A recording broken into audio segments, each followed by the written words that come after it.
Doctor Posada, antes que nada, muchas gracias por la entrevista, por habernos recibido. Y para arrancar, quería preguntar cuáles son hoy los problemas que tiene la justicia salteña y cómo piensan resolverlo. Bueno, a todos muchas gracias. Los problemas de la justicia salteña. Los problemas no son muy diferentes a los problemas de los poderes judiciales en general, ¿cierto? Pero en el balance no podríamos hablar de problemas o inconvenientes, sino de problemas que van teniendo soluciones, digamos, en un balance que se puede calificar al final de positivo. Entonces, insisto, no hay problemas irresueltos, no hay problemas insuperables. Los problemas se van resolviendo. No solo obviamente la tarea propia de los jueces, que es la jurisdiccional, sino también del movimiento del Poder Judicial en general, el gobierno del Poder Judicial, las cuestiones económicas del Poder Judicial, las cuestiones financieras del Poder Judicial, son cosas que en lo financiero, económico, a veces hay dificultades porque el presupuesto, normalmente el presupuesto que el Poder Judicial manda a la legislatura es una cosa y a veces viene con algún recorte por razones de la política presupuestaria general de la provincia. Entonces, dentro de esos recortes, el Poder Judicial tiene que irse acomodando, pero no es tan grave como para que se produzca una parálisis del Poder Judicial, un colapso. O sea, el Poder Judicial sigue funcionando y inclusive ha tenido crecimiento de sus estructuras judiciales en los últimos años. La última es la creación de los juzgados de violencia familiar y de género, la reforma penal, que también ha generado aumento de estructuras judiciales. O sea, insisto, en general tenemos un balance que se puede calificar de positivo. Bueno, esto que usted plantea, que son los recursos económicos para que funcione este poder del Estado, se viene repitiendo a lo largo del tiempo. No es un problema del actual gobierno, sino que ya les pasaba con la anterior gestión política, ¿no? Es histórico. Bueno, y no solamente al Poder Judicial, sino seguramente a otros organismos del Estado, otros poderes del Estado también les pasa lo mismo. Es algo ya como que es propio de Argentina, y no solamente de Argentina, de otros países también. En el caso del Poder Judicial es extremadamente delicado, porque en la división de poderes que plantea la República, evidentemente la independencia del Poder Judicial es una de las máximas necesidades para el funcionamiento correcto del sistema. ¿Puede ser independiente el Poder Judicial si son los otros poderes los que deciden cuánta plata tiene para funcionar? En realidad, el sistema constitucional argentino, de la provincia de Salta y de Argentina, ha diseñado este sistema de pesos y contrapesos de los poderes del Estado. Es cierto, el Poder Judicial tiene que ser independiente y tiene que tener los recursos también para ser independiente. Por eso insisto, en este balance, el Poder Judicial funciona. O sea, no tiene, ¿cómo le puedo decir? No tiene dificultades en el sentido de que puedan afectar su independencia. Bien.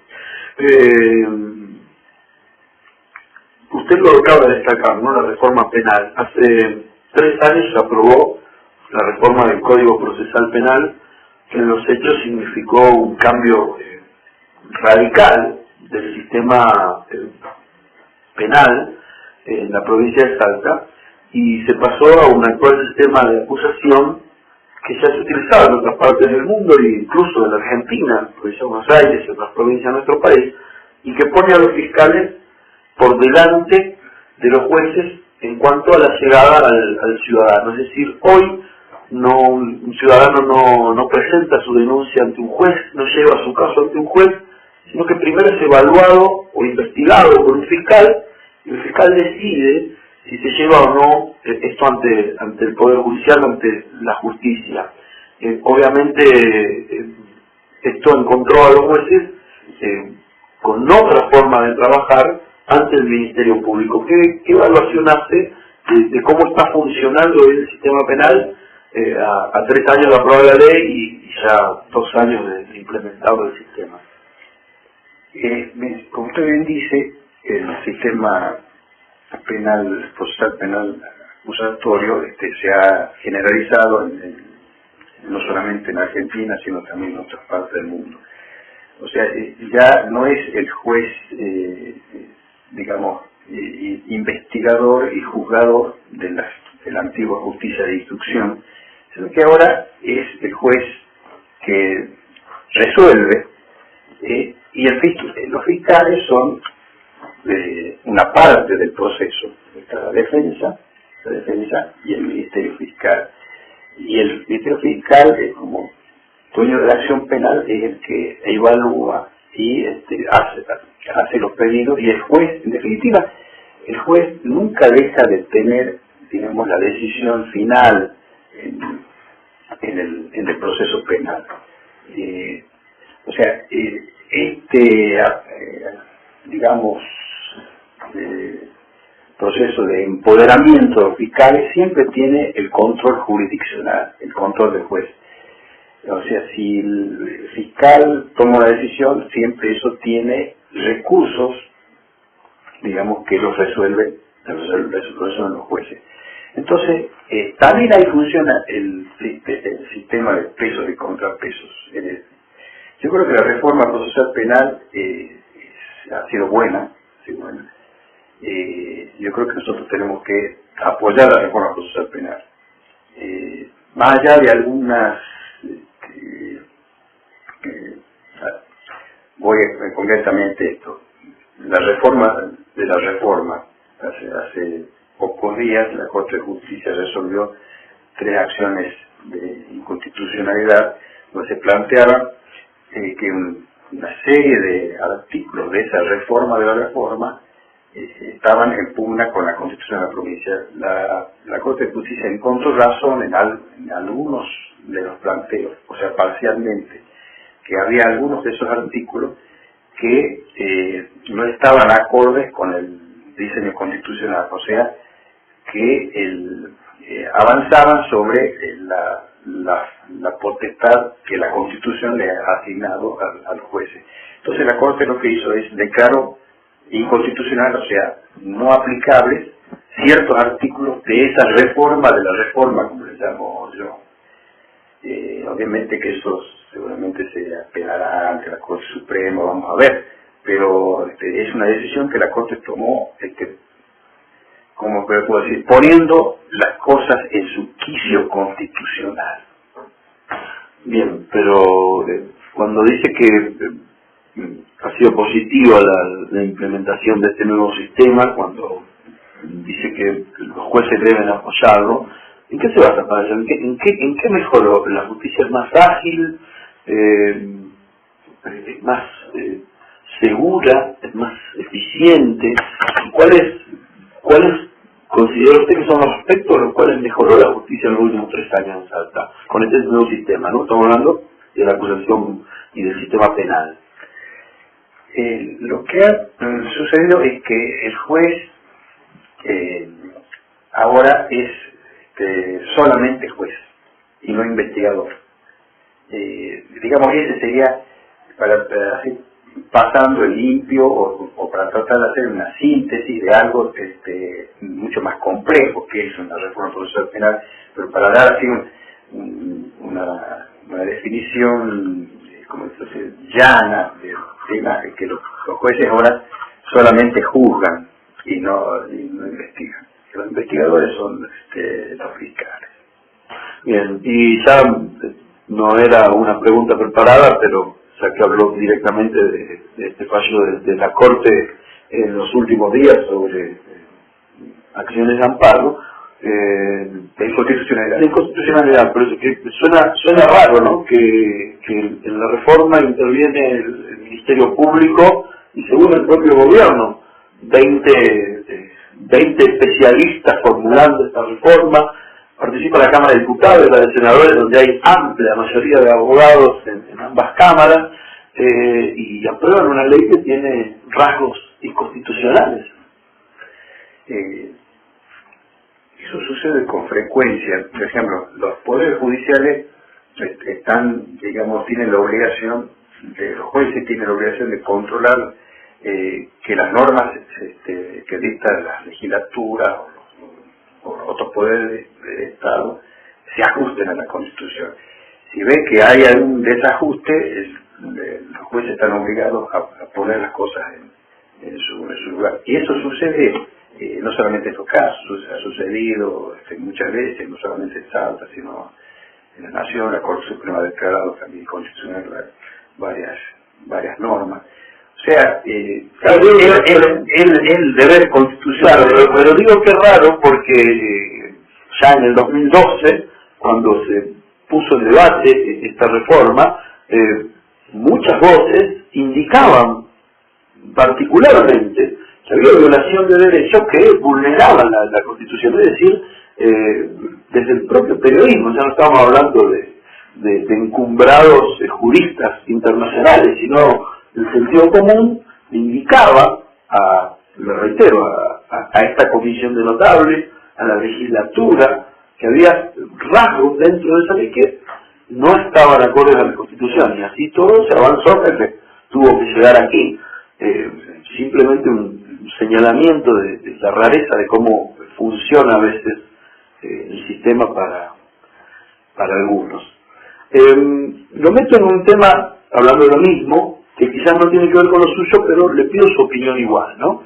En este nuevo sistema, los fiscales tienen amplios poderes, investigación, y escuché en los últimos días, particularmente de algunos abogados, la crítica sobre que los fiscales que se están nombrando son personas de muy poca experiencia, de escasa edad, y atribuía a esto los cuestionamientos prácticamente de la opinión pública ante el Ministerio Público, ante los fiscales. Lo primero que quería preguntar a usted como juez era cómo ve usted desde afuera que está funcionando el Ministerio Público en este sistema. La designación de los miembros del Ministerio Público, fiscal, pupilar y de la defensa, el proceso de selección es responsabilidad del Consejo de la Magistratura. El Consejo de la Magistratura, que es un órgano plural, integrado por miembros del Poder Judicial, del Ministerio Público, de la Legislatura y de los abogados.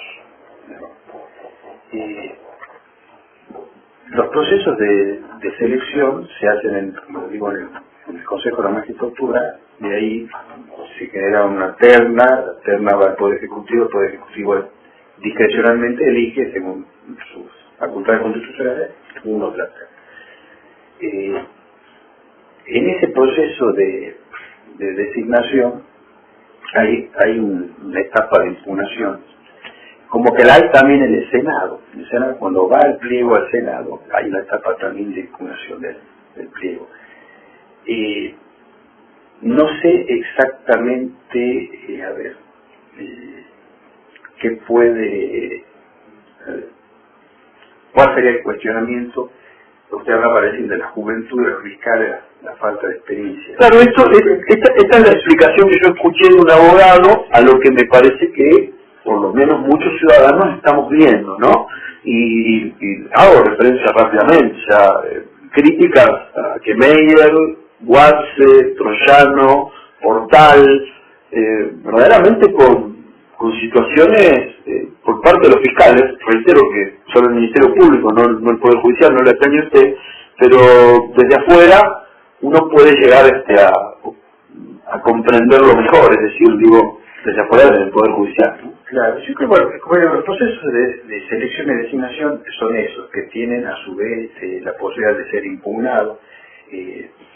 Por ejemplo, un detalle de los procesos de selección, en la entrevista a los jueces, fiscales, defensores que se presentan a concursar, el público puede estar presente y ver la entrevista. Y a veces no sé si por falta de interés de la sociedad ante el periodismo. Sería interesante que esté presente, por ejemplo, en las entrevistas a magistrados, fiscales, defensores, y no va. Y está esa posibilidad. No sé si es por desconocimiento, pero la ley marca, estoy hablando solamente de un detalle. Entonces hay todo un proceso de selección hasta la designación. Ahora bien, una vez designado, hay que ver cómo es el desempeño de los jueces, de los fiscales, de los defensores. Bueno, de eso estoy preguntando, ¿no? Del desempeño de los fiscales en general. Entonces, yo creo que, y ahí vemos que el sistema constitucional permite el escrutinio de la sociedad sobre el desempeño de un magistrado o de un funcionario. Tiene remedio a través de procesos constitucionales. Por ejemplo, el proceso ante el jurado de enjuiciamiento, los procesos de destitución de un magistrado, que lo puede solicitar cualquiera del pueblo de esa constitución, cualquiera del pueblo, obviamente con un patrocinio letrado, pero cualquier ciudadano puede decir, ¿no? Este fiscal, el juez está actuando mal y yo tengo aquí la prueba, entonces pido la destitución. Entonces se abre todo un proceso que es el jurado de enjuiciamiento del magistrado. A ver si entendí. Usted dice que más allá de la opinión en particular que podamos tener algunos de los ciudadanos, el sistema garantiza su propia depuración. Exactamente. Y sobre el CIF en particular, es un organismo técnico que depende que es del Ministerio Público y Fiscal. La opinión, no podría expresar opinión sobre salvo que me lo tienen en un caso concreto, pero que sobre todo que llegue a la Corte. Nosotros puede llegar a la Corte, por ejemplo, una causa por vía de recurso de constitucionalidad donde se cuestione cómo ha preservado, por ejemplo, determinada prueba el CIF, y entonces puede decir, no, aquí ha habido, la Corte puede revocar una sentencia donde se haya valorado esa prueba de una manera que no es la adecuada, entonces la Corte dice, no, está mal valorado. Con la cantidad de recursos que tiene el CIF, yo esperaba que me diga que es un problema. Con la cantidad de recursos que tiene el CIF, yo esperaba que me diga que es un gran avance, que es un gran apoyo a la justicia en general, ¿no? Es un organismo técnico. O sea, es cierto que tiene un laboratorio y equipos técnicos importantes, pero son herramientas que el Ministerio Fiscal tiene para la investigación de los casos. Es cierto, ha sido elogiado el Cuerpo de Investigadores Fiscales por sus recursos técnicos. Se ha hecho una inversión importante, la provincia ha hecho una inversión importante en el CIF en materia de laboratorios, de recursos técnicos. Y como herramienta tiene que estar al servicio de la investigación de los... Le hago la pregunta porque también hay críticas y hay situaciones en las cuales verdaderamente ha estado bastante lejos de las expectativas generadas. Sin ir más lejos, el último caso, ¿no? El video de los brigadistas que lo saca de adentro de un teléfono un enfermero y después nos enteramos que el CIF ni siquiera intervino en la pericia de todo ese equipamiento, mientras analizan el arma de Nisman 1.600 kilómetros de distancia. Y en el medio les puedo traer la soga de Janina y Luján, la pericia balística de la francesa, totalmente contradicha por los especialistas franceses. Es decir, me reitero, yo esperaba que usted me dijera que el CIF era un gran aporte y que les habría ayudado a resolver muchos casos. Es decir, es una herramienta más, que tiene que ser utilizada como herramienta bien utilizada. Bien. Ya que estábamos hablando, recién usted estaba hablando del sistema de designaciones y que tiene que ver con los jueces también, no solo con los fiscales, entramos por ahí, pero atañe a ambos poderes. Urtubey, el gobierno de Urtubey prácticamente comenzó con una suerte de reemplazo de magistrados, que no sé si ya habrá alcanzado o no, al 40% del total de magistrados de hace 6, 7 años atrás, ¿no? Y en el medio se cuestionó mucho públicamente las designaciones de magistrados también. Esto llevó incluso a cambiar la composición de los órganos y abrirlos, y ahora tenemos otra forma de selección con mucha más participación. Pero se habló mucho de la colonización de la justicia con fines políticos. Eso es, claro, yo pienso que son opiniones, ¿no? Yo he escuchado esas opiniones. Ahora, yo creo que en todos los casos hay que escrutar el funcionamiento de cada uno de los designados. No decir a priori, bueno, acá hay una colonización de la justicia para poner amigos, parientes, porque eso se ha dicho. Yo creo que hay que analizar cada caso concreto y hay que hacer, yo creo que la sociedad y el periodismo ayuda a eso, tiene que hacer un seguimiento sobre el desempeño de los magistrados. Los magistrados, sean fiscales, defensores, jueces, están cada vez más sometidos al escrutinio de la sociedad.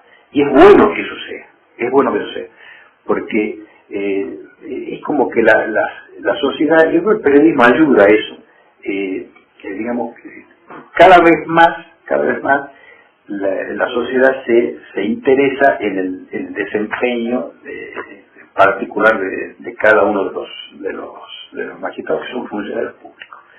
Entonces yo creo que en ese seguimiento hay que decir, bueno, este juez está funcionando, no está funcionando, y de acuerdo a eso, utilizar los mecanismos constitucionales, si es que no funciona, para iniciar los procesos constitucionales. Bien, pero el resultado, más allá de que los mecanismos están, el resultado es que esos mecanismos los accionan los mismos políticos que nombran a los jueces y fiscales, y a su vez son los mismos políticos que, a entender la opinión pública, logran la falta de justicia, le hace impunidad.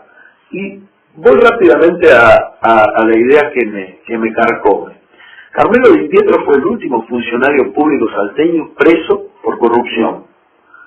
Y me pregunto, desde Carmelo Di Pietro hasta acá, ¿nadie más robó en el Estado o la justicia no accionó lo suficiente?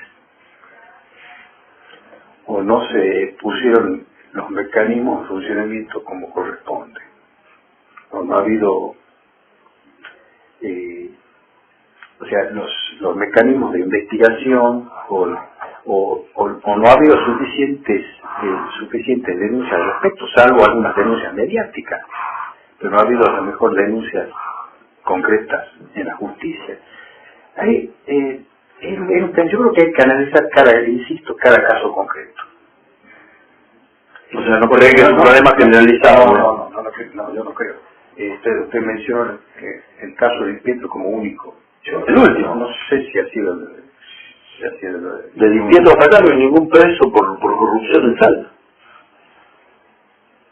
Si hubo denuncias, ¿no? O sea, ahí están viendo qué hacen con Marcelo Sil, por ejemplo, ¿no? Pero y así varias más, ¿no? Yo creo que aquí tiene que, insisto, los mecanismos condicionales tienen que funcionar.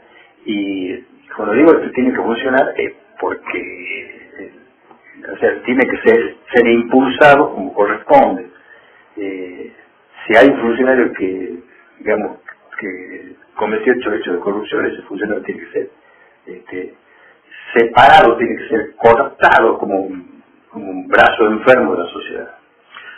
En estos momentos, si usted agarra la página del diario local, va a encontrar una pregunta con el caso de los brigadistas como un ejemplo, pero me parece que un botón lo demuestra, ¿no?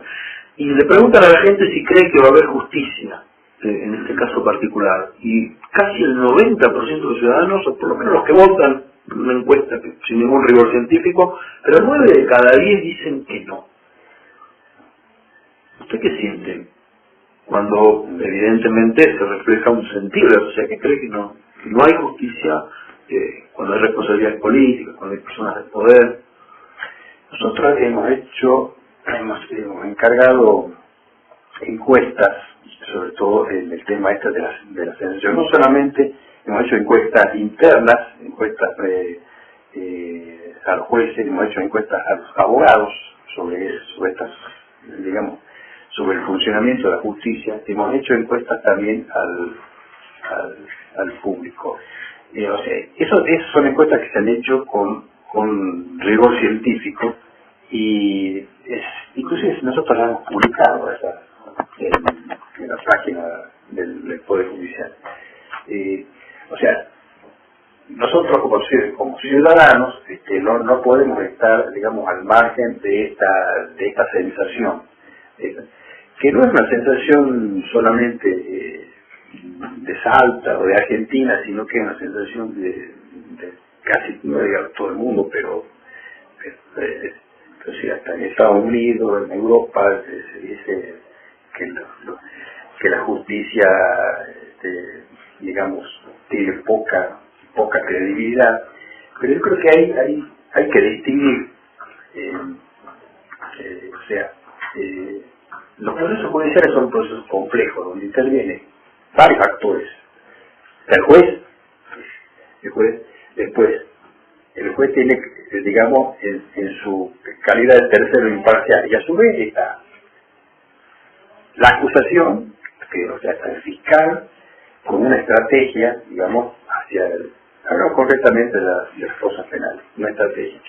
La querella, que muchas veces coincide con el fiscal, otras veces no, también con su estrategia, su abogado, y la defensa con su estrategia. Entonces uno trata de presentarlo al hecho y resaltar determinadas pruebas de una forma y el otro.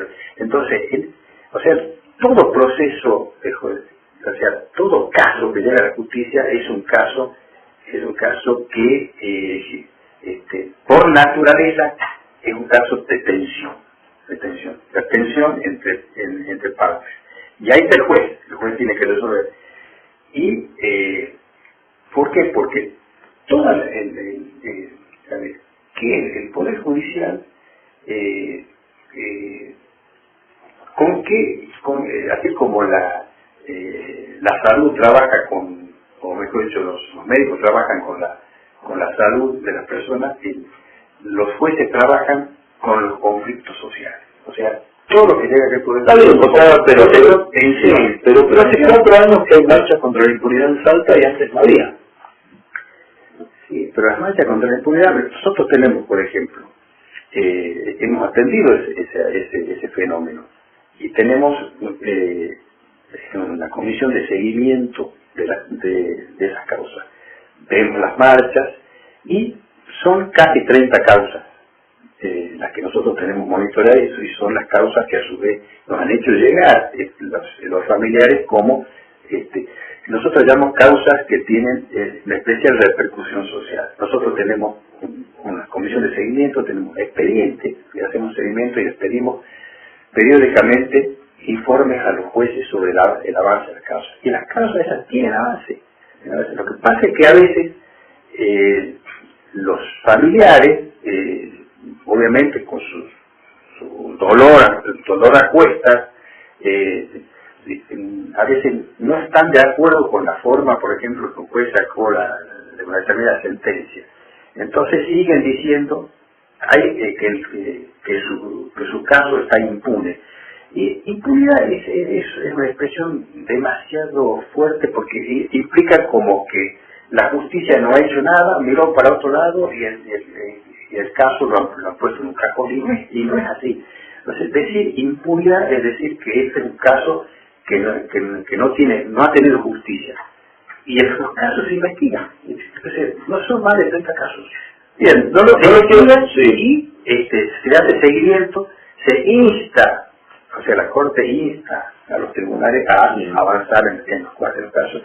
Y nosotros, yo tengo acá hasta el último informe, digamos, de los jueces, que lo hacemos en forma periódica, donde de esas causas hay varias llevadas a juicio, algunas tienen sentencia ya, otras están abiertas a prueba, otras están recurridas, porque eso está bien, por eso insisto en el tema de las pensiones.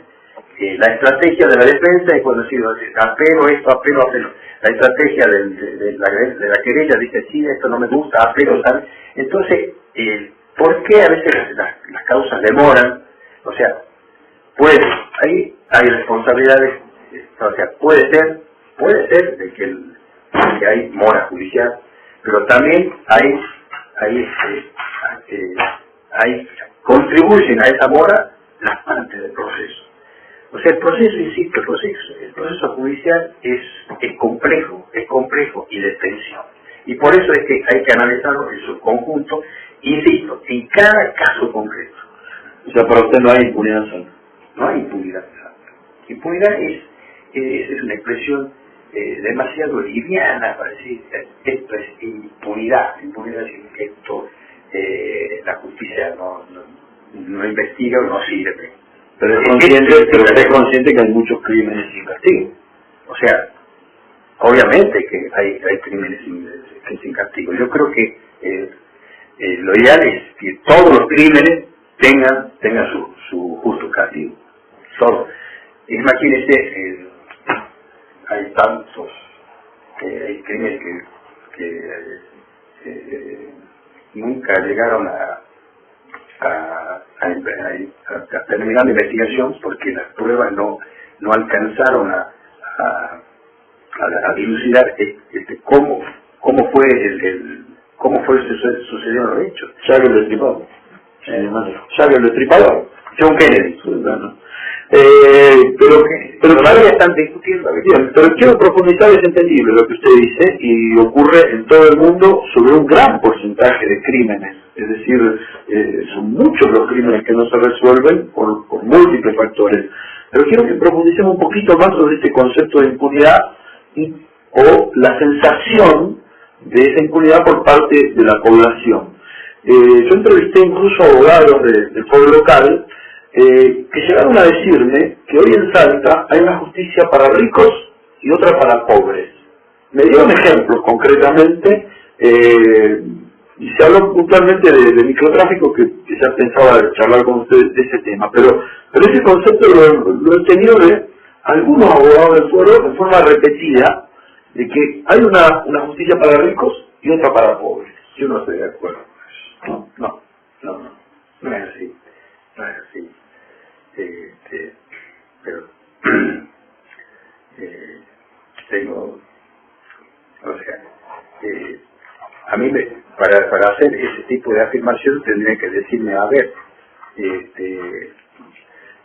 los ricos siempre salen absueltos o salen libres de culpa y cargo, y los pobres todos son condenados. Yo creo que no es así.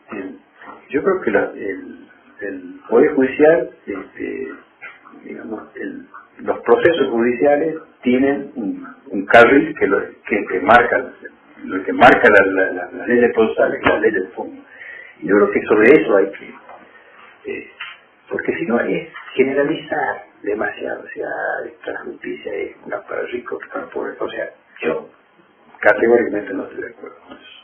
Sí, por ejemplo, me daban la comparación de los narcos detenidos 3 cerritos, y de un albañil condenado prácticamente por tenencia simple de estupefacientes, pero también, por ejemplo, yo me acordaba del caso de Ron Villagrán, ¿no? Y ciertos beneficios que verdaderamente pueden estar dentro de la ley y a discrecionalidad del juez sobre cada uno de los casos particulares, pero que evidentemente enardecen el sentir social, ¿no?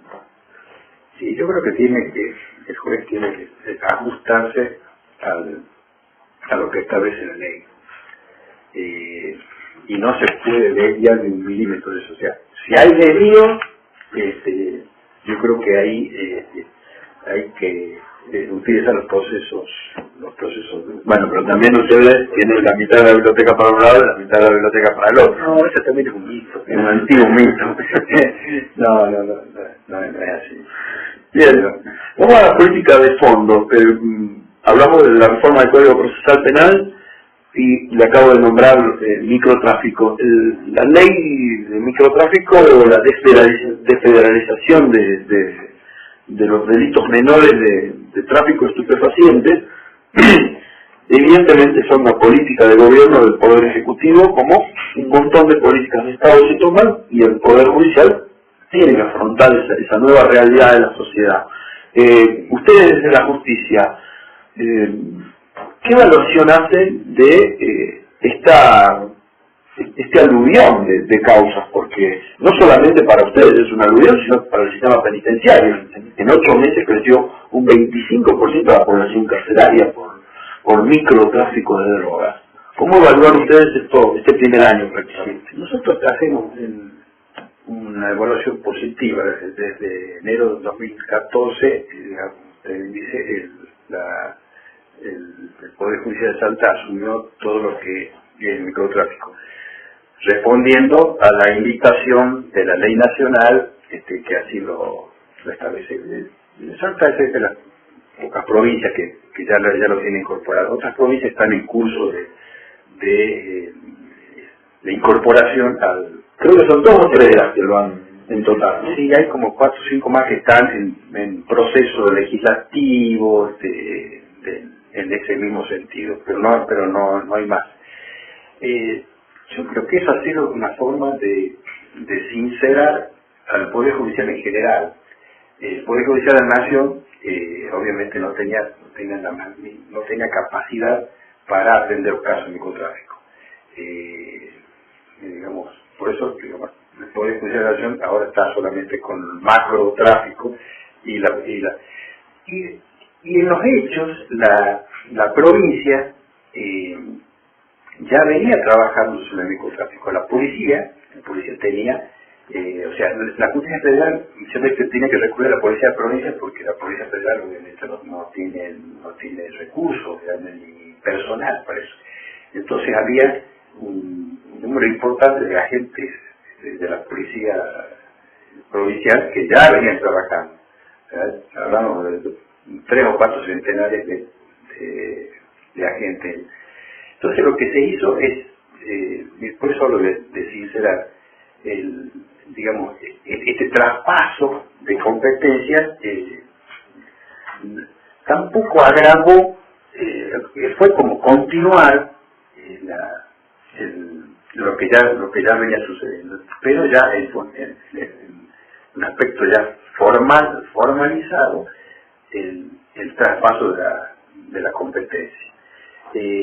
A nosotros, por eso insisto, el balance de este año y medio, casi 2 años de competencia asumida en materia de microtráfico ha sido positivo para nosotros. Obviamente que hay mayor trabajo, todo eso, pero nosotros balanceamos porque obviamente hay casos que dicen, no, pero ¿por qué se condenó a este si no debió ser condenado? ¿O por qué no se condenó a este cuando debió ser condenado? Hay procesos que están en trámite de apelación y de casación en ese sentido también, ¿no? Porque algunos dicen, ¿por qué que era solamente tenía,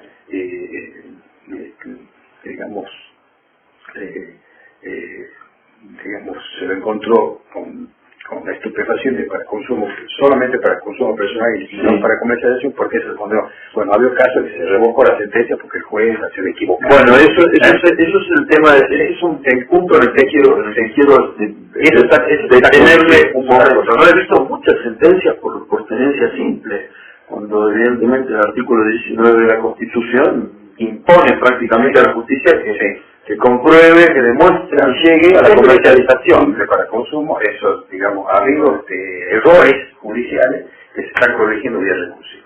Que ha llegado, inclusive le llega a la Corte. O sea, ustedes están corrigiendo algunos, pero sí, se lo pasan a la administración. Bien, y el otro tema que se viene, juicio por jurado. ¿Qué opinión le merece? Como conversábamos hace un rato, tiene sus detractores y sus apologistas el sistema de juicio por jurado. Hay hasta anteproyectos de ley acá en la provincia que para establecer el juicio por jurado. Si me pregunta la opinión personal, si bien la Constitución de la Nación Argentina lo estableció allá por 1853, pero la historia, digamos, judicial argentina, yo no sé si estamos preparados para el juicio por jurado. No sé, yo tengo usted dice como sociedad, algunos reparos. Usted dice como sociedad. Sí. Bueno, yo también, o sea, si a mí me preguntan como una opinión como ciudadano, tengo algunas dudas. O sea, me parece bien de que digamos, jueces, ¿cómo puedo decir? Gente del pueblo, o sea, personas que no son abogados, que no son jueces, puedan tener, parece interesante que puedan tomar decisiones, sobre todo en delitos graves. Pero yo creo que si a mí me preguntan, a ver, ¿por qué hacerlo ahora a eso? Yo creo que no estamos preparados todavía como sociedad para hacerlo. Es una opinión personal. Por supuesto que critican algunos. Coincido completamente con eso, doctor. Para ir finalizando, le preguntaba antes de arrancar un dato sobre su permanencia en la Corte y su presidencia. 15 años usted presidente de la Corte ya. Y pensaba, el gobernador lleva 8 años, va para 12, el gobernador anterior 12 años también, el presidente de la Cámara de Diputados, no sé, nació ahí, en la Cámara de Diputados, el vicepresidente primero de la Cámara de Senadores, Mayor La Paz, nació ahí como vicepresidente primero, y la democracia es alternancia. Y lo pongo a usted dentro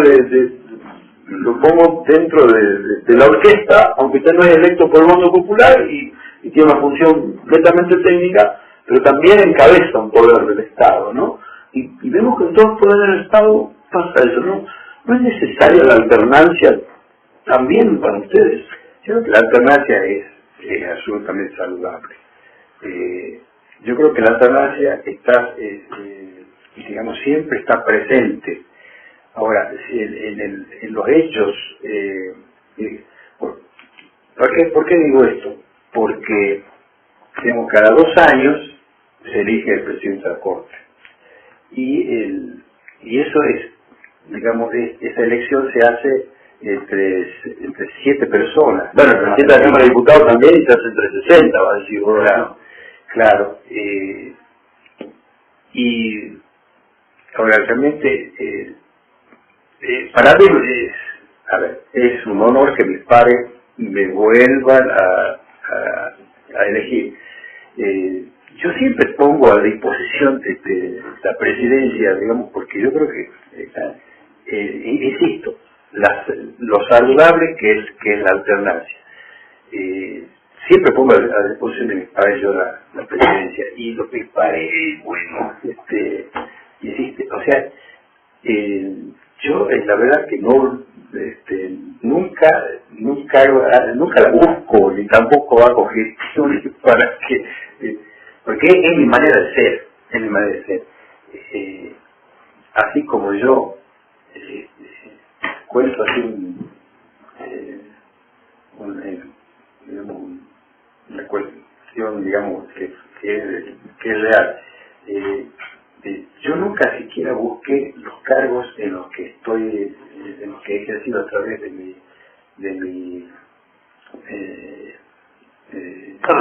carrera judicial. Ni como juez de primera instancia, ni como juez de cámara, ni como juez de la Corte de Justicia. Es decir, nunca lo fui a buscar. Tuve la fortuna, la suerte de que me la ofrecieron, me las ofrecieron. La elección de jueces por voto popular.